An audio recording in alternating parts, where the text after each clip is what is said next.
कि मैं अज्ञानी रह जाऊंगा। यदि मैं आपके सामने प्रश्न नहीं करूंगा तो मुझे ज्ञान कैसे प्राप्त होगा।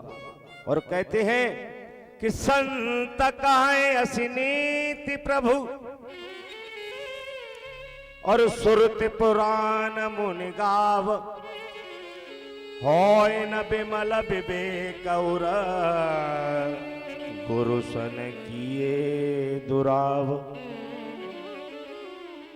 हे गुरुदेव, यदि मैं आपसे दुराव करता हूं, आप के सामने प्रश्न नहीं कर पाता हूं, तो मेरा अज्ञान का जो अंधकार है वह नहीं मिट पाएगा और मैं आजीवन अज्ञानी रह जाऊंगा। और इससे बड़ा कोई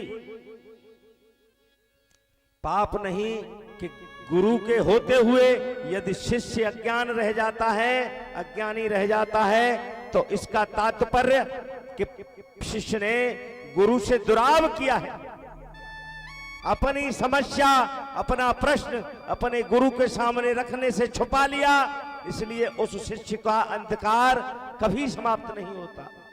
इसलिए हे स्वामी, मैं आपसे दुराव नहीं करना चाहता, परंतु मुझे डर है और मुझे लाज भी आती है। याज्ञवल्क्य जी कहते हैं कि मुनि डर कैसा?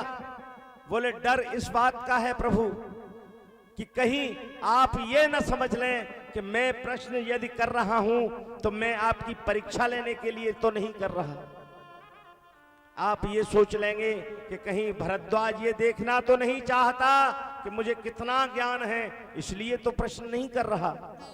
इसलिए हे स्वामी, मुझे भय लगता है और मुझे लज्जा इसलिए आती है, लज्जा भी आती है और इसलिए आती है कि यदि मैं प्रश्न करूंगा तो आप ये सोचेंगे कि भरद्वाज बूढ़ा हो गया, इतना बड़ा संत है परंतु इतना भी नहीं जानता।